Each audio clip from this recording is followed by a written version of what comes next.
Porque quem despreza hoje será desprezado amanhã. Mas eu estou pregando para um povo que sempre será honrado. Amém? Tem esse povo aqui, levanta a sua mão e diga glória a Deus. Queridos, temos o nosso canal no YouTube. É um canal amador, mas tem alguns trechos de mensagem. Agora a gente está melhorando devagarinho. A mídia da nossa igreja tem nos ajudado isso. Tá? Assista lá, nós temos 212 trechos e mensagens dos mais variados temas. Tá? Hoje tem pouquinho seguidor. E a minha preocupação não é essa, mas a minha preocupação, como foi dito aqui, é deixar um legado. Assim como os homens da fé sempre fazem. A gente não vive só para a nossa geração. A gente vive para a glória do nosso Deus e o que Deus quiser fazer, seja na nossa vida ou após a nossa partida para o céu. Você que pode, acessa lá, pastor Carlos Alfeu, se inscreva. Quando a gente fala se inscreva, parece que é um problema danado, vai ter que preencher CPF, formulário. Não é. Se abriu lá o link, vai aparecer o canal, está escrito inscreva-se. Apertou, já está inscrito. Todo domingo, provavelmente, vai chegar uma mensagem para você lá e vai te ajudar, junto com a mensagem do seu pastor, a crescer na graça, no conhecimento do nosso Senhor Jesus. Amém? Deus preparou uma palavra hoje, e essa palavra é uma palavra para abençoar a sua vida e também uma palavra pastoral, uma palavra de um pastor, de alguém que apacenta. Não é de alguém que quer fazer fogo, vai embora e não tem responsabilidade com as almas. Uma palavra de um pastor, palavra de alguém que chora como chora o pastor Valdec, de alguém que sente as dores de parto pela vida da ovelha. E hoje a palavra é essa, e se você me entender, eu creio que Deus vai falar com o teu coração de forma poderosa também, em nome de Jesus. Eu tenho até que hora, pastor, posso ficar à vontade? À vontade, mas à vontade relativa, né? Glória a Deus. Olha para cá, respira fundo, vai. Solte o ar e diga, está pronto para ouvir a palavra do Senhor? Então fica numa postura aí de quem está pronto. Isso, se ajeite, se assenta direito na cadeira. Fica ligado, porque é a casa de Deus, não é verdade? Lá no quartel onde eu sirvo, a gente entende quando alguém quer aprender pela postura de estar sentado. Se estiver sentado largado, não quer aprender. Se estiver sentado prestando atenção, opa, esse está pronto para receber as instruções. E hoje, o Senhor nos dará essas instruções. Amados, falar sobre honra é muito fácil. Só que quando nós falamos de honra, parece que a gente puxa a sardinha para a gente, pastor. Mas não é uma verdade. Porque antes de ser pastor, eu passei por todos os ministérios dentro de uma igreja. Ministério que muitos de vocês não vão passar. E isso aqui não é da gente ficar espantado. Porque ministério na igreja não é luta entre os irmãos. Não é porque alguém é consagrado e outro não é que ele é melhor do que eu. Hoje em dia as pessoas estão olhando o cargo na igreja como se fossem, pastor, verdadeiro sucesso. E muitas das vezes alcançam o cargo, mas esquecem do peso que tem cada cargo e cada chamado na igreja. Eu lembro que quando eu me converti, ficou em 2 anos pedindo um pastor para pregar. 2 anos praticamente puxando o saco do meu pastor, me apresentando a ele, e ele simplesmente não me dava oportunidade. 2 anos após a minha conversão, eu me batizei. Ele me deu uma oportunidade para pregar. Eu fui consagrado a auxiliar de trabalho. Depois disso, se eu não me engano, naquele tempo eu acho que era auxiliar de trabalho ou cooperador. Fiquei como cooperador durante um tempo. Depois ele me consagrou a obreiro na casa do Senhor. De obreiro fui a diácono. Diácono fiquei algum tempo como presbítero e cheguei até o ministério pastoral. Pude observar que existem níveis de honra conforme aquilo que a gente alcança em Deus. Preste bem atenção nisso. Preste bem atenção nisso. Existem níveis de honra, e esse é o texto da mensagem, o tema. Níveis de honra dentro da posição que você ocupa. Um pastor nunca pode deixar ou permitir com que um presbítero não lhe honre. em comparação a um obreiro. A gente entende que o obreiro é o início do ministério. Muitas das coisas ali que o obreiro vai fazer, ou a obreira vai fazer, nós entendemos que faz parte do crescimento espiritual dela, faz parte, muitas das vezes, para que ela possa alcançar o diaconato missionário, e por aí vai, conforme for a sua igreja. Mas a gente tem que estar pronto que o nível de honra não deve ser nunca em primeiro lugar para honrar o homem, mas sempre para honrar a Deus. Mas quando eu entendo que ao honrar o homem, eu também estou honrando a Deus. Existem muitas e muitas vezes a palavra honra na Bíblia. O próprio Jesus ficou chateado porque ele sabia que o profeta merece honra. Mas ele disse: o profeta não tem honra. O profeta na tua casa não tem honra. O profeta será honrado por muitas pessoas, mas aqueles que deveriam dar honra, ele não vai ser honrado. É Jesus que fala isso. E te digo mais, que Jesus ele estava requerendo uma honra legal a ele, porque o profeta que ele está dizendo não é Jonas, o profeta que ele está dizendo não é Jeremias, não é Isaías, o profeta que ele está dizendo é ele. Porque dentro de todos os profetas, Jesus é o maior profeta. Dentro de todos os pregadores, Jesus é o maior pregador. Dentro de todos que fizeram obra, a obra de Jesus será a maior de todas. E ele vem fazendo essa obra, ele vem como profeta e rejeitam ele. Ele diz: o profeta não é honrado. A palavra honra, ela tem duas perspectivas. A primeira, pelo modo de vida da pessoa. Por exemplo, você vê alguém passando na rua e essa pessoa é uma pessoa do bem, uma pessoa que estuda, uma pessoa que trabalha, uma pessoa que você não vê metido em problema, uma pessoa que você não vê comprando e não pagando, uma pessoa que vive de exemplo. Alguém olha e diz: essa pessoa é uma pessoa honrada. Então a primeira perspectiva da honra é a pessoa que de certa forma tem uma conduta ilibada e alcança um status quo na sociedade de uma pessoa do bem, uma pessoa que luta pelo aquilo que é certo. A segunda perspectiva é aquela que alcançou alguma coisa ou alguma posição e que ela merece honra. Vou te dar um exemplo aqui. Eu sou militar da Marinha. Esse ano agora eu iria a subtenente. Acima de mim tem um segundo tenente. Eu já estou com 25 anos de Marinha. O segundo tenente ele entra com praticamente um ano, sem contar os estudos. Eu tenho 43, ele tem 24, 25. Mas eu tenho que prestar honra a ele. Ah, mas eu sou mais velho. E desde quando velhice traz honra para alguém? Por quê, pastor? Não desmerecendo as pessoas que têm o cabelo branco. Porque você vai entender que para eu conseguir esses níveis de honra, eu preciso fazer algumas coisas na minha vida. Porque ninguém que fica de braço cruzado, ou alguém que não tem compromisso com a obra, ou alguém que não quer respeitar o pastor da igreja, por quê? Porque falar de boca para fora, meu irmão, todo mundo fala. A gente não é criança. E eu também não estou pregando para pessoas aqui que são doidas. Estou pregando para pessoas que são sábias. Pessoas aqui que têm vossos pastores, e toda igreja terá as pessoas que vão honrar o pastor e terão aqueles que vão querer desonrar o pastor.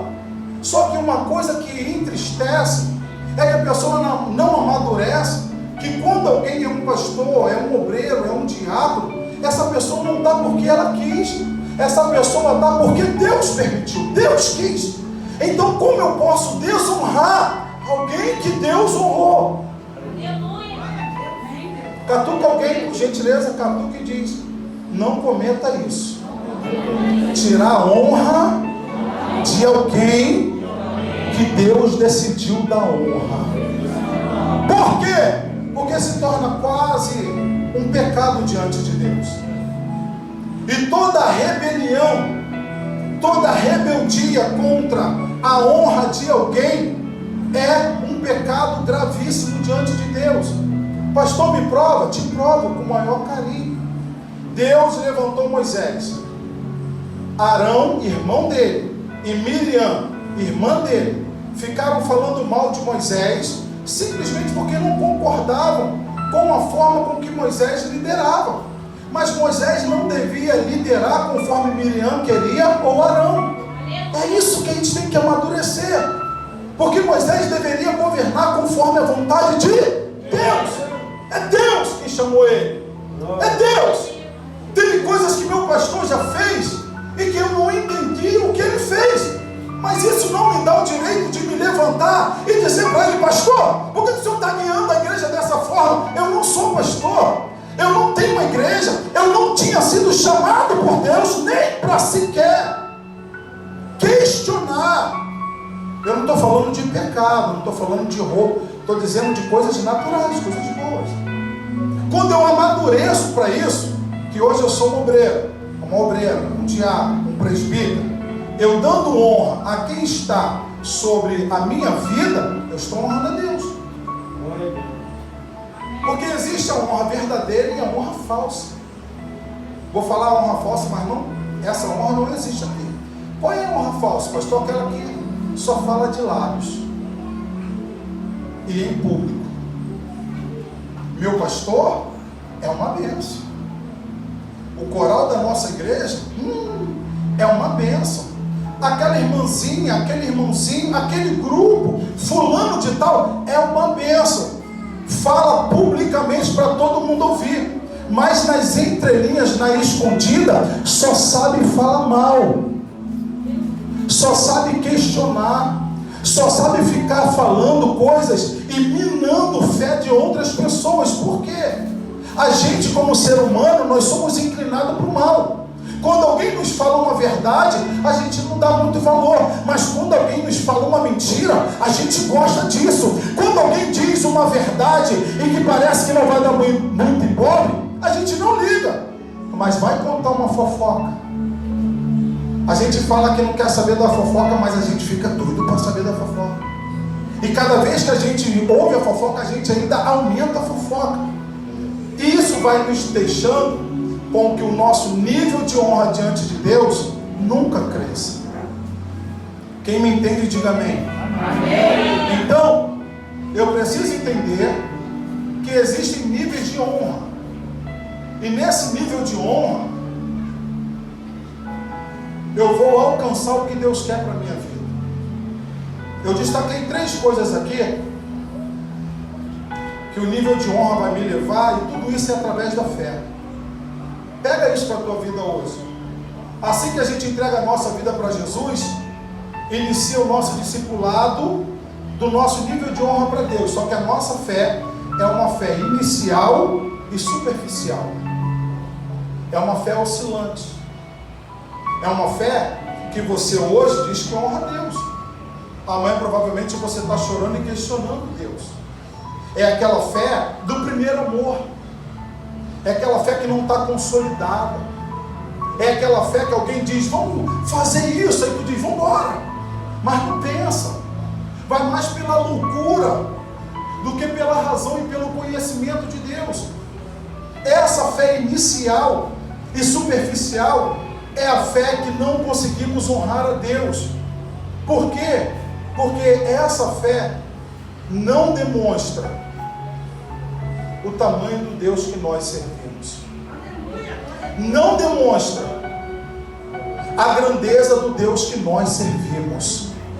Não demonstra aquilo que eu quero, aquilo que eu busco. A segunda fé é a fé em desenvolvimento. Que fé é essa, pastor?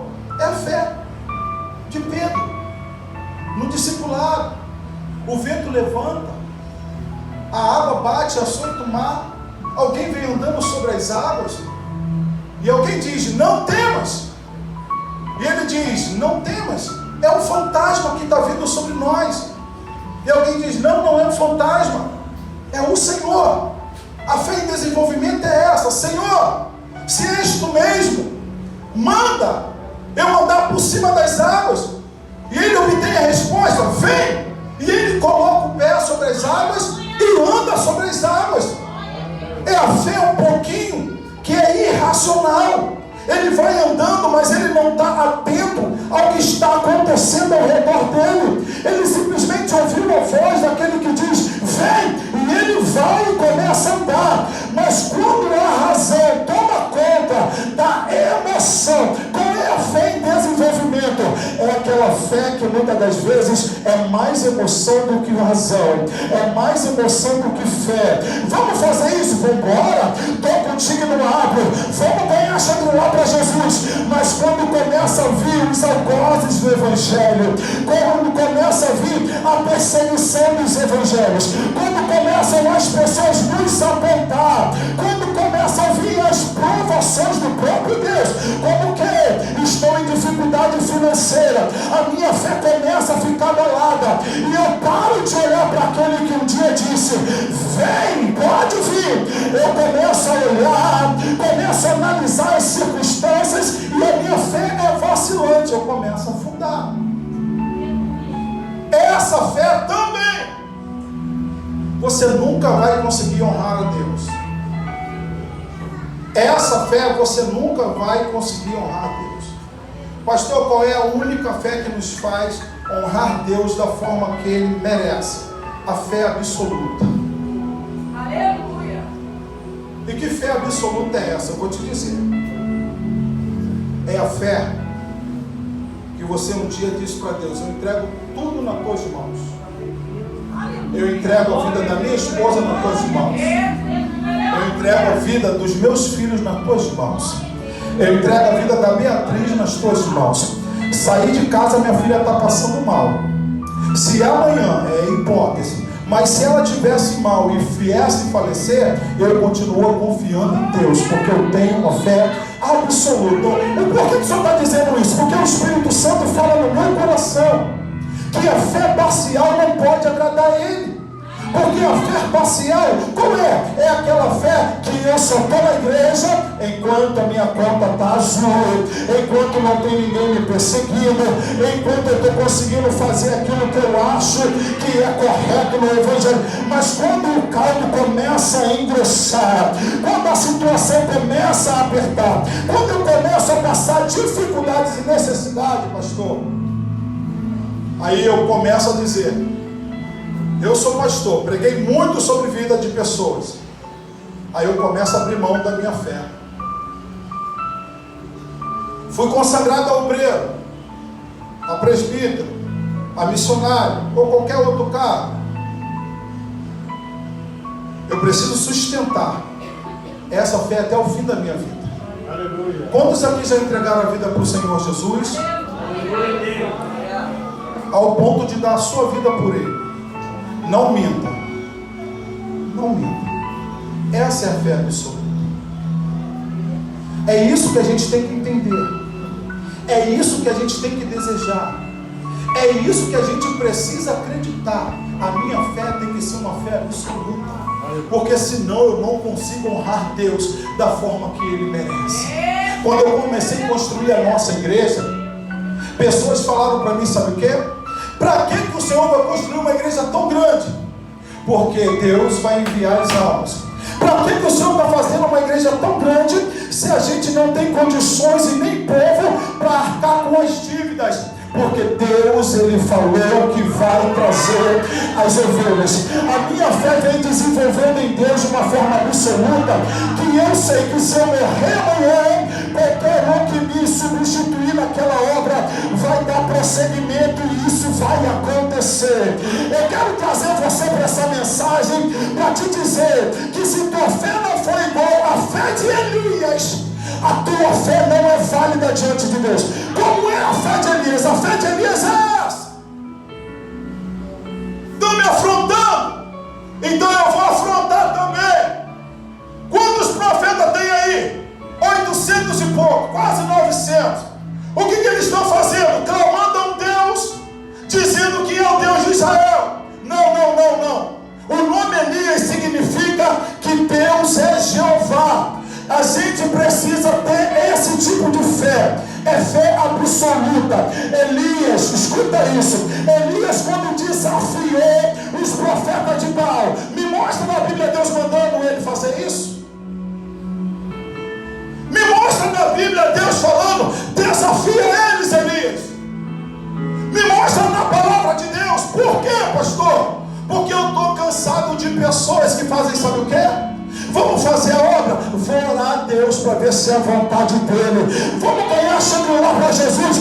Vamos orar para ver se é. Ei, meu irmão, quem tem fé absoluta sabe que pode meter a cara e meu Deus vai garantir. Quem está entendendo, levanta a mão. Me desculpa falar, mas tem gente que não tem fé e fica falando que tem que ter sabedoria, disfarçado de fé, mas não é fé. Elias não perguntou a Deus. Elias simplesmente teve fé. Você precisa desenvolver essa fé para honrar a Deus. Você precisa começar a trazer o sobrenatural, sair dessa fé rasa, sair dessa fé superficial, sair dessa fé parcial. Deus te prometeu que você vai fazer uma faculdade, então só mete as caras. Quem vai pagar a conta é Ele. Deus te prometeu um trabalho, então aguarda com paciência no Senhor. Deus prometeu que vai salvar teu filho. Escuta o que eu vou te falar, levanta a mão para dar glória. Se Deus prometeu que vai salvar teu filho, se alguém matar ele, Deus ressuscita ele novamente para ele se converter. Por quê? Porque foi a boca de Deus quem falou. Uma certa vez falaram para minha mãe, Carlos Alfredo vai passar de 18 anos. Lá no carnaval saiu meu nome para poder ser morto Miguel Couto. Mas da mesma forma que o inferno tramava, alguém orava por mim. Pega isso aí. Da mesma intensidade que o inferno tramava contra a minha vida, alguém também tramava com a intensidade de Senhor, salva ele, Jesus, transforma a vida dele. Olha aí, querido Deus, Ele deseja que nós desenvolvemos essa fé. E eu tenho prova suficiente de coisas loucas que o nosso rebanho sabe. Deus, quero trabalhar na tua obra, não tem tijolo. Senhor, te dei a mão de obra, eu e o grupo dos homens da nossa igreja. Não temos dinheiro. Eu vou ficar fazendo o que na igreja? Pastor Alfredo, oi. Vem cá um minutinho, quero falar com o senhor. Diga. O que você precisa para a obra aí? Eu estava ali no mercado, Deus mandou vir aqui.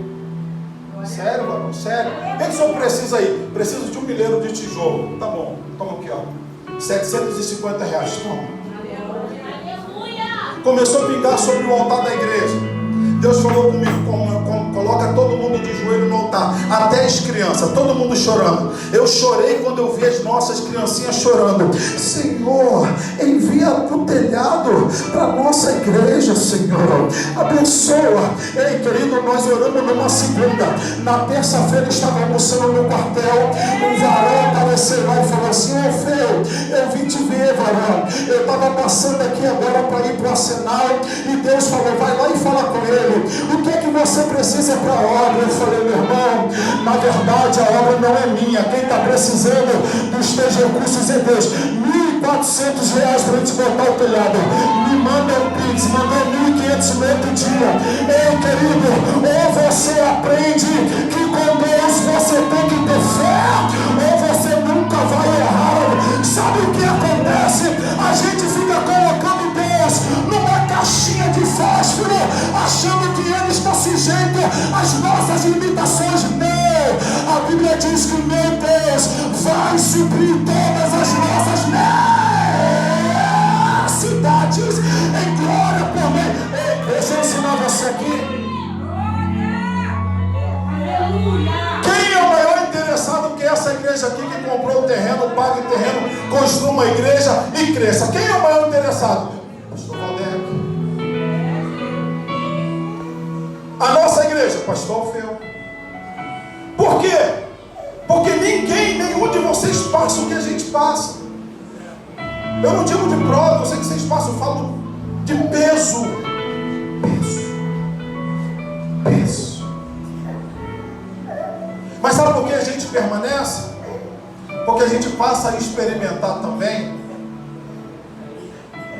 e desenvolver uma fé absoluta. Queridos, olha isso aqui. Quando Daniel entrou na cova dos leões, alguém mandou ele entrar? Alguém falou, Deus falou para ele: Daniel, entra na cova do leão, que eu vou te proteger. Está escrito isso na Bíblia? Não. É o nível de fé absoluta. Sadraque, Mesaque e Abednego. Se vocês não adorarem o Deus quando tocar a música ao som do pífaro e toda sorte de instrumento ao Deus da Babilônia, vocês serão lançados na fornalha de fogo, aquecida 7 vezes mais. Então, meu filho, vocês podem lançar. Sabe por quê? Porque a gente não vai adorar. A nossa adoração é só para ele. Quem está me entendendo? Levanta a mão para o céu. É só quem levanta a mão. Por quê, pastor? Porque tem gente que adora o pagodinho, adora o funkzinho, adora o rockzinho. Tem gentezinha que ainda não entendeu que com Deus é santidade. Eu sou crente, eu não sou crente. Aleluia! Ou eu estou com ele, ou eu não posso agradar a ele. Por quê? Porque quando chega carnaval eu vou pro pagode, depois eu me arrependo e volto para a igreja. Isso não é arrependimento, meu irmão. E te digo mais, ninguém sai da igreja por causa de ninguém. A pessoa sai da igreja porque ela quer sair. Sabe por quê? O que eu mais ouço aí: o pastor botou gente na rua. E não existe ovelha que bota pastor fora do ministério. Ei, meu irmão, a diferença é porque a gente tem uma fé absoluta em Deus. E não é qualquer ventinho que nos joga lá fora. Não é qualquer provaçãozinha que nos joga lá fora. Sabe por quê? Porque quando Deus me chamou, Ele espera de mim coisas grandes e poderosas. Eu vou falar aqui. Imagina ter um pastor passar pela prova que você está, mas você vê ele querer desistir. Já percebeu que é sempre assim? O pastor está numa prova 3 vezes pior que a tua. Tu chega chorando para ele e ele fala: confia em Deus. Continua confiando em Deus. Continua acreditando em Deus. Isso é fé absoluta, irmãos. Queridos, ou a gente reage com uma fé absoluta em Shangri-La, ou então a gente vai ver muitas pessoas perdendo a vida aqui. A culpa é nossa? Não. Mas enquanto a gente não amadurece para essa fé absoluta, e que fé é essa? É o que cantamos aqui. Porque dele, por ele, para ele são todas as coisas. Eu nunca vi, meu irmão, um montão de crentes com medo de morrer. Pelo amor de Deus, medo de morrer. Paulo vai dizer que enquanto está na vida é trabalho, enquanto está vivo é obra de Deus, enquanto está vivo é glorificar a Deus. Quando ele morrer, ele está no lucro. Quando eu cheguei aqui, eu só dobrei o joelho porque os irmãos não acharam estranho o pastor chegar, mas eu não tenho condição, meu joelho está doendo. Cheguei em casa, sentei um pouquinho, quando eu descansei a coluna, meu irmão, a coluna estava extremamente doída. Pastora, me dá remédio. Por quê? Porque trabalhamos o dia todo na igreja. Aí amanhã, escuta o que eu vou te dizer, amanhã aqueles que estão trabalhando, aqueles que estão fazendo a obra, vão ser honrados. É honra que eu digo, é honra de Deus, não é honra de homem não, é honra de Deus. Aí alguém que não conhece a história, é muito fácil chegar e falar: obreiro Renato, obreira Juscelia, obreira Janete, mas vocês já vão conseguir isso? Ei, meu irmão, escuta o que eu tenho pregado. Um momento não pode definir a história de ninguém. Vai ter momento da gente estar chorando, mas a nossa história tem que permanecer. Segura na mão de alguém por gentileza e diga: ou você desenvolve a fé absoluta em Deus, ou então você vai continuar com essa fezinha aí. Meu irmão, quantas almas você ganhou para Jesus esse ano? Quantas pessoas da tua família se converteram esse ano? Mas pode falar, para de conversa fiada. Para de conversa fiada. Para de conversa fiada. Para de inventar desculpa para você mesmo. Para de inventar desculpa para você mesmo. A nossa fé tem que ser fé absoluta. E que fé é essa, pastor? A fé de Geazi. O varão disse aqui, um dos textos mais maravilhosos que a gente lê na Bíblia. Eliseu com fé absoluta, Geazi com a fé em desenvolvimento. O rei estava já perseguindo eles e iriam matar eles. Meu irmão, mas Deus não prometeu você uma obra? Quem tem uma obra para fazer? Levanta a mão aqui por gentileza. Permanece com a mão bem alta assim, em nome de Jesus. Levanta a tua mão aí. Se você tem esse chamado, essa promessa de Deus para a tua vida, meu irmão, ele vai acontecer. Se não acontecer, não foi Deus que falou através da vida de alguém para você. Você precisa começar a acreditar que a tua obra vai começar a chegar. O material para trabalhar vai começar a chegar. Aquilo que Deus prometeu, porque você tem uma fé inabalável. Pode acontecer o que for, você não abre mão da tua fé. Eu estou pregando para alguém que me ouve aqui. Então levanta a tua mão em nome de Jesus. Por quê? Porque enquanto os que iriam perseguir estavam cercando Israel, olha a diferença de alguém que tem fé absoluta e alguém que está em fé em desenvolvimento. Eliseu, o exército está aí para nos matar. Vai lá, filho, e veja lá quem está com a gente. Jesus, vai lá, olha, não vê nada. Volta para Eliseu. Eliseu, eles estão cercando a gente. Aí Eliseu: Senhor, mostra para ele, porque eu já estou vendo tem tempo. Sabe por que a gente tem que dar honra? Quem Deus nos precedeu para fazer a obra, porque eles já viram aquilo que Deus mostrou para eles que iriam fazer em relação à nossa vida primeiro. Quando eu preguei a primeira vez, meu pastor disse assim: eu vou dar oportunidade a Carlos Alfeu. Eu estava cheio de gíria ainda, irmão. Eu fui pregar a mulher do fluxo de sangue. E quando eu falei: e querido, está ligado aí, vou pregar essa passagem aqui, porque essa parada aqui mesmo, e todo mundo, muita gente riu de mim, porque eu estava pregando com gíria. Mas meu pastor falou: vocês podem rir dele, podem falar o que quiser, mas Deus já me mostrou o futuro dele. É